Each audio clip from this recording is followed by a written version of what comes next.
This and more streaming on world's first news OTT, News 9 Plus. Download now.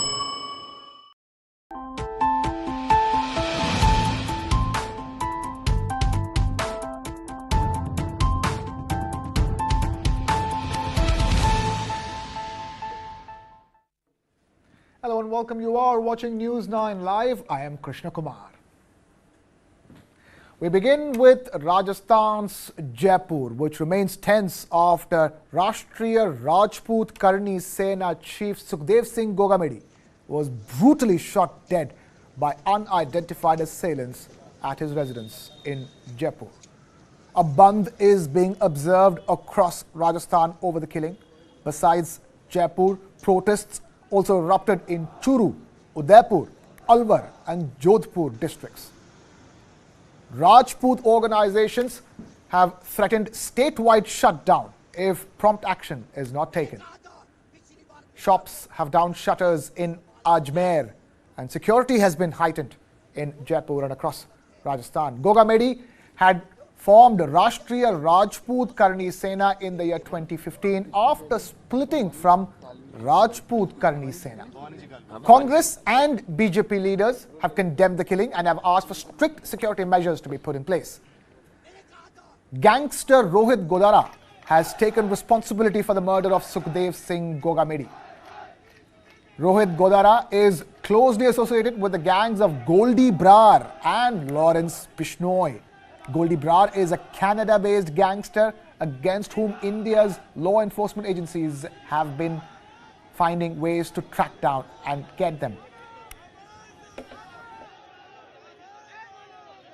जी बिल्कुल कल जो घटना हुई थी हमारे राष्ट्रीय करनी सेना के अध्यक्ष श्री सुखदेव जी गोगामेडी जी के साथ जो कल हुआ, उनकी हत्या हुई, उनके घर के अंदर घुसकर उनकी हत्या की गई जयपुर में, राजधानी में। मैं बहुत ही बिल्कुल स्तब्ध हूँ और मेरे पास शब्द ही नहीं है कि मैं किन शब्दों से उनके परिवार को क्या कहें उनको। मुझे लगता है कि इस तरह की घटना किसी के साथ नहीं होनी चाहिए और जिस तरह से उन्होंने सिक्योरिटी मांगी भी थी सरकार से, कांग्रेस की सरकार हमारी थी और उस समय उन्होंने सिक्योरिटी मांगी, उनको सिक्योरिटी प्रोवाइड करनी चाहिए थी, रिस्पॉन्सिबिलिटी थी कांग्रेस सरकार की, जो कि नहीं की गई।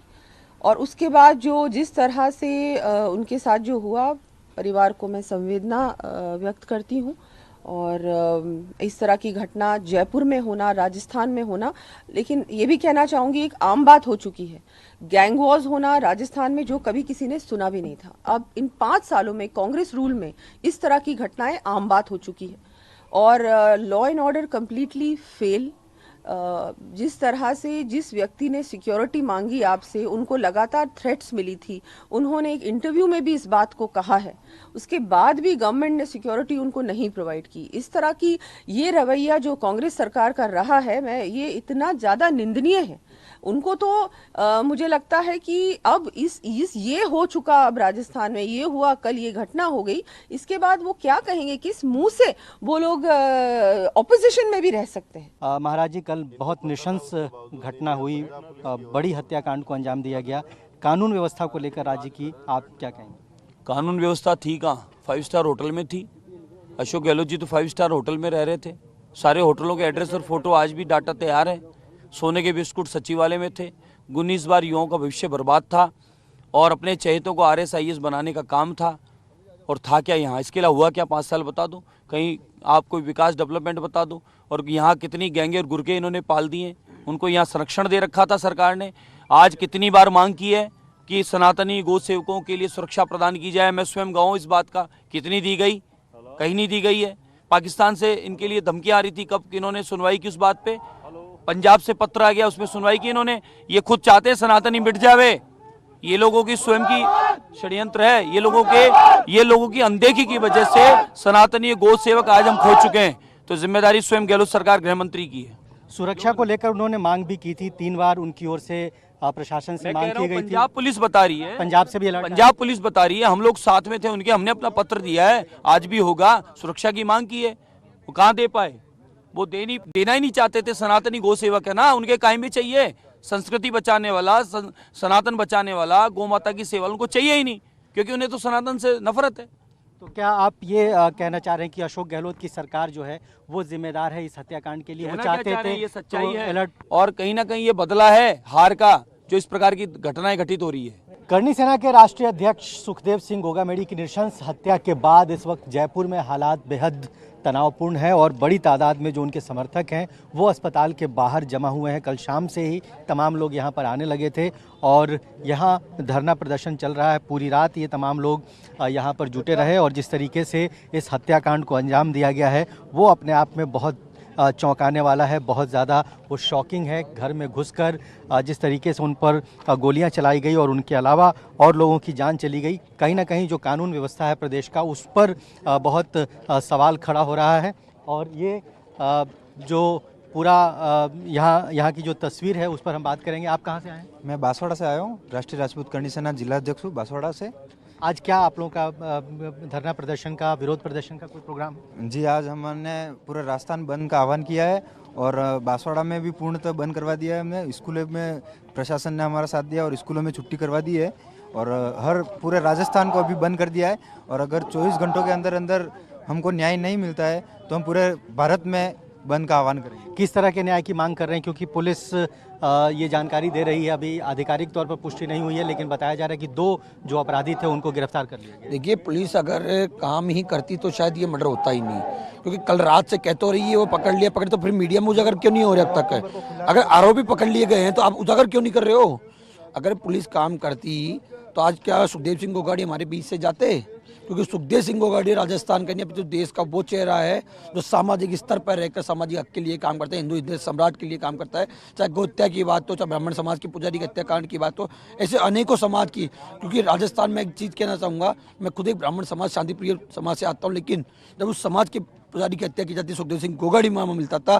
दूसरी ओर मैं बात करूँ राजस्थान के अंदर, तो जब सुखदेव सिंह गोगामेडी ऐसे दबंग लीडर स्थापित होकर मर्डर कर सकते हैं तो इस राजस्थान की राजधानी हम जैसे युवाओं का कौन क्या होगा? करनी सेना के राष्ट्रीय अध्यक्ष सुखदेव सिंह की हत्या के बाद इस वक्त जयपुर में मेट्रो अस्पताल के बाहर बहुत बड़ी तादाद में लोग जमा हुए हैं। उनके समर्थक हैं, उनके चाहने वाले हैं और तमाम डिमांड्स को लेकर यहाँ पर धरना प्रदर्शन कल शाम से ही चल रहा है। हमारे साथ सूरज सिंह जी हैं जो राष्ट्रीय महासचिव हैं। आपके अध्यक्ष की कल नृशंस हत्या कर दी गई, गोली उनको घर में मार दी गई, उनकी मौत हो चुकी है। अब करनी सेना क्या डिमांड लेकर धरना पर बैठी है? आप लोग क्या करने वाले हैं? क्या डिमांड ले सरकार से? मैं कहता हूँ किससे मांगे? हम अपना अधिकार मांग रहे, भीख थोड़ी मांग रहे हैं। किससे मांगे और क्या चीज मांगे? यदि इनको देना चाहिए थी तो आज से 1 साल पहले जब हमने हमारी प्रेस कॉन्फ्रेंस होकर पाकिस्तान से धमकी मिली थी तब हमें दे देते कि भाई आप झंडा वहां पे मत ले रही है। जम्मू कश्मीर में जब झंडा ले रहा है तो पाकिस्तान से हमें धमकी मिलती है। जब हिंदुत्व की बात करते हैं तो हिंदू विरोधी हमें धमकी देते हैं। जब गौ माता की बात करते हैं तो गौ कुचड़ वाले काटने वाले हमें धमकी देते हैं। और जब हम माता बहनों की बात करते हैं तो वो गैंगस्टर हमें धमकी देते हैं। और जब हमारे इतिहास को चोरी चुपके से काट पीट के गलत दिखाते हैं और उन्हें जोरदार तमाचा मारते हैं तो वो हमें धमकी दिलाते हैं। क्या हम इसकी मांग करें? और मांग करके देख तो लिया, क्या मिला? मैं आपसे पूछना चाहता हूं, 1 साल पहले हमने मांगा था, क्या मिला? कुछ मिला? कुछ नहीं मिला, गोली मिली। फिर हमने सोचा कि भैया, हमने पूछा कि भैया क्या इंक्वायरी चल रही? तो उन्होंने कहा इंक्वायरी चल रही, आपको जो कॉल आया था वो वर्चुअल कॉल था। Who is this virtual call?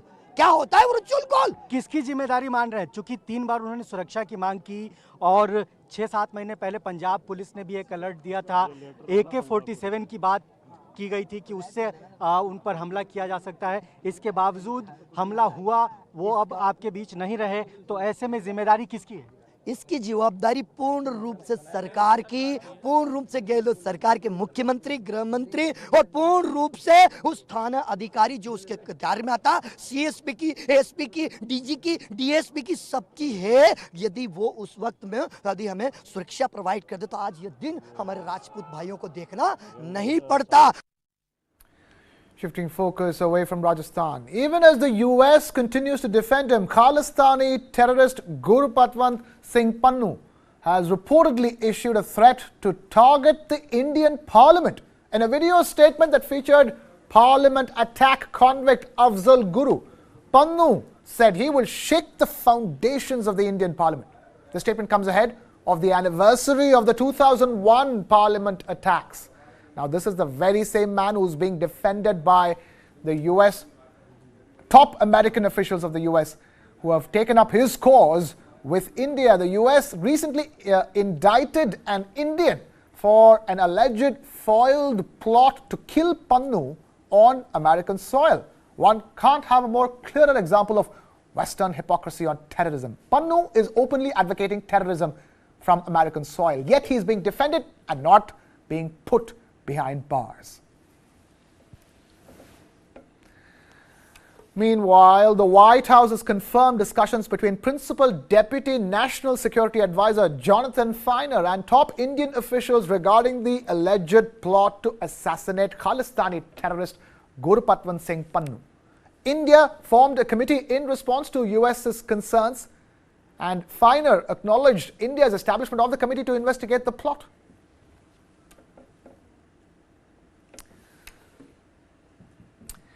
India's Finance Minister Nirmala Sitharaman has secured the 32nd spot on Forbes' list of the world's most powerful women. She has been recognized for her significant impact on politics and policy in India. HCL Corporation's CEO Roshni Nadar Malhotra, Steel Authority of India's chairperson Soma Mondol, and Biocon's founder Kiran Mazumdar-Shaw are the other Indian women on the list. The top positions in the list are held by European Commission's chief Ursula von der Leyen, followed by Christine Lagarde of the European Central Bank and US Vice President Kamala Harris.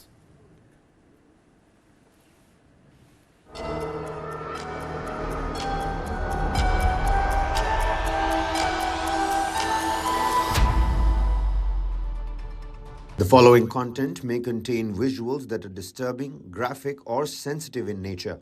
Viewer discretion is advised. This material is intended for mature audiences and may not be suitable for all viewers. Please exercise caution while watching, and if you find such content distressing, we recommend discontinuing viewing. This disclaimer is provided to ensure awareness and to prioritize viewer well-being. The war between Israel and Hamas has now entered day 61. Let's, on that note, get you the latest updates from the war front. Fighting intensified in central and southern Gaza. Israel will turn Gaza into a demilitarized zone after war, and that's according to Israel's Prime Minister Benjamin Netanyahu. Israel's military will maintain indefinite presence in Gaza post-war as well, according to the Prime Minister.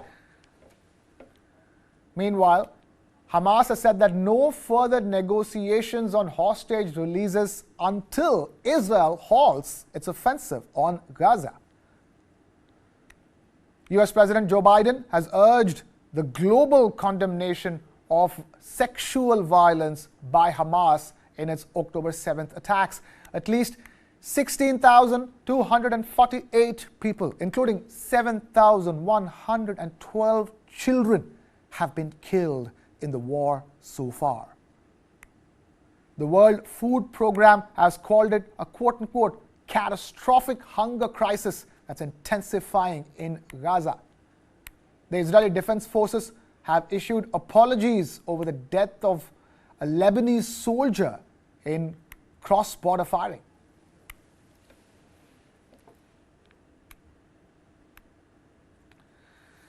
Israeli police are investigating possible sexual crimes by some Hamas terrorists that they arrested post the October 7th attacks.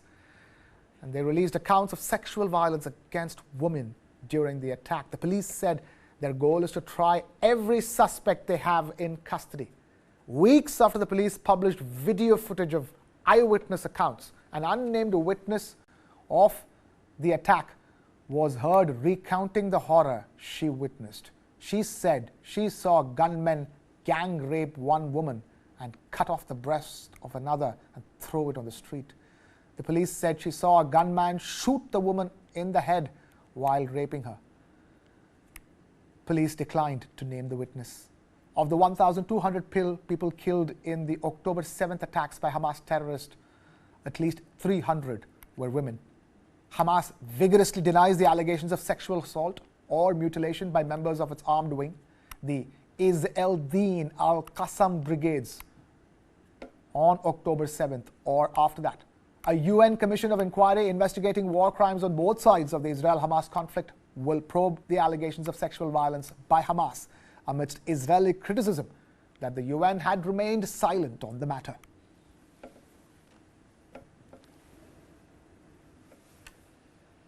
Meanwhile, displaced and distraught Gazans in the city of Khan Yunis were seen leaving on Tuesday, leaving the southern city, heading south to Rafah to seek shelter from Israeli attacks. Israel had ordered people out of swathes of the southern parts of Gaza, including Khan Yunis, on the 4th of December. However, as the Israeli Defense Forces resumed their offensive, Gazans say that there is nowhere safe to go. Many Gazans have been displaced for a second or third time since the war began on the 7th of October.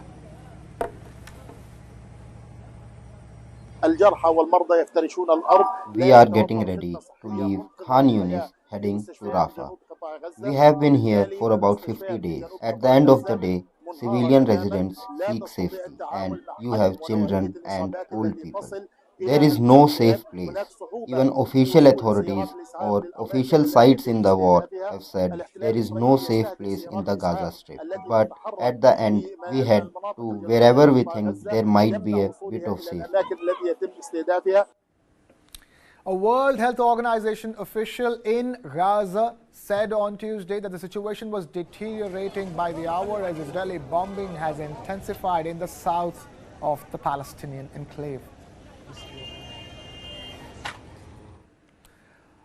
Meanwhile, Gaza's health ministry claims that at least 43 people have been killed in Khan Yunis since the 5th of December following Israeli strikes, due to which hospitals are on the brink of collapse. Gaza's health ministry spokesperson Ashraf al-Qudra further claimed dozens more are still under the rubble or lying in the streets. He was quoted by Reuters as saying wounded and patients are on the floor. There is no life-saving health service in the hospitals of southern Gaza Strip. Hence, hospitals in southern Gaza are totally collapsed. They cannot deal with the quantity and quality of injuries that arrive in the hospitals. We are talking about 43 martyrs arriving at Nasser Hospital. These martyrs are the ones that people and ambulances were able to uncover from different places, unquote. Doctors have to treat severely injured patients, many of whom are children. A World Health Organization official in Gaza said the situation was deteriorating by the hour as the bombing intensifies.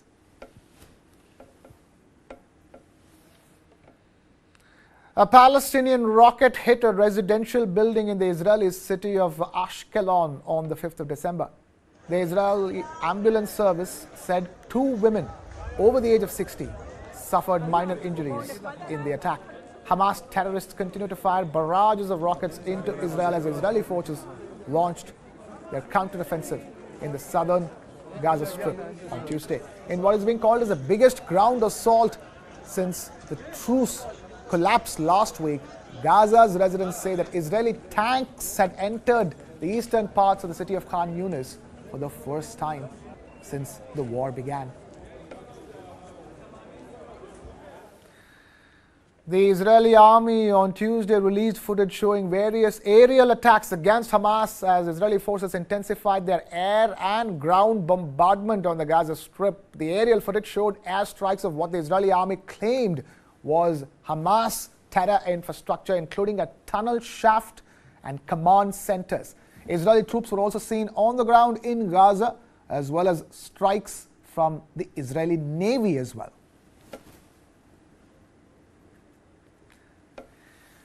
The Israeli military fired artillery at Gaza from positions on the border in southern Israel as their forces launched an operation in the southern Gaza Strip. Israelis who seized the northern half of Gaza last month before pausing for a week-long truce now say that they are extending their ground campaign to the rest of the Palestinian enclave to fulfill their objective of completely annihilating Hamas in what appeared to be the biggest ground assault since the truce collapsed last week. Residents of Gaza said Israeli tanks were seen entering the city of Khan Yunis, crossing the Israeli border fence and advancing westwards. Israel expects difficult fighting in the new phase of its war in Gaza, but is open to quote-unquote constructive feedback on reducing harm to civilians, as long as the advice is consistent with its aim of destroying Hamas. 17 Thai nationals who had been held hostage by Hamas in Gaza arrived back in Bangkok. The group is among 23 Thai hostages who have so far been released from Gaza. 9 still remain in captivity. This little girl and her grandmother have just had the best news. The girl's father was one of the 10 Thai hostages recently released by Hamas. This house is why he was in Israel. He paid for it with money he earned there. The house was almost finished. Everything was paid for. And my husband was installing the bathroom when we got the news our son had been abducted. So we stopped everything until now. Witawa Gonlawung returned just a few days after the attack. He's home and he's safe, but can't sleep without pills. He was working in a poultry farm near Gaza on October 7th. A Hamas terrorist attacked him.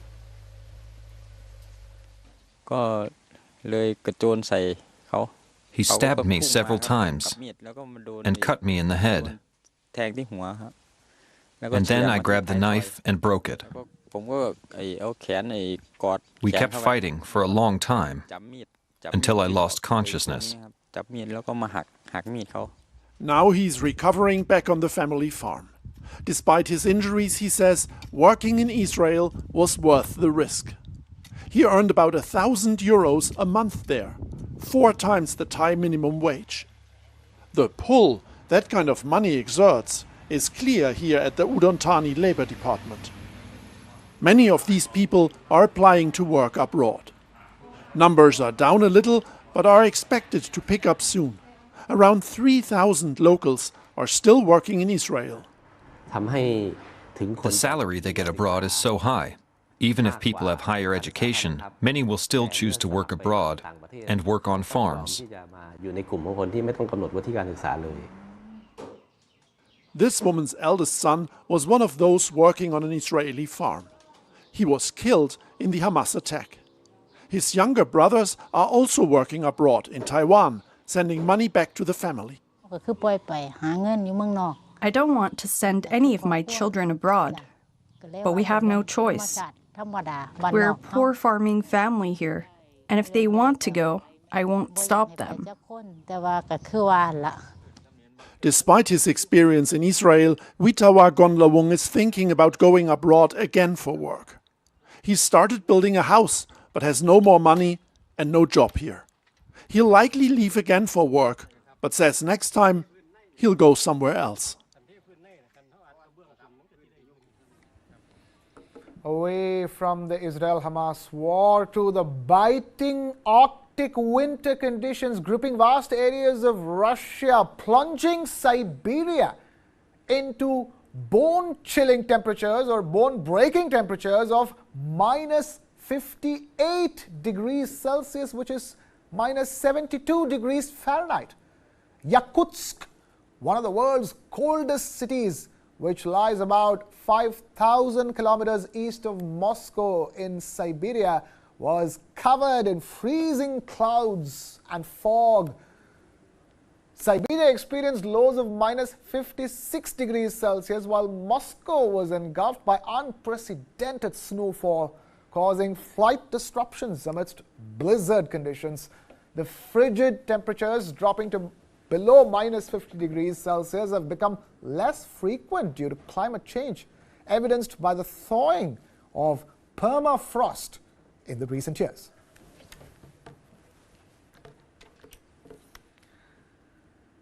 And that's all we have time for in this edition of Top Stories. Thank you so much for watching. This is Krishna Kumar signing off. Keep it with News 9 Live.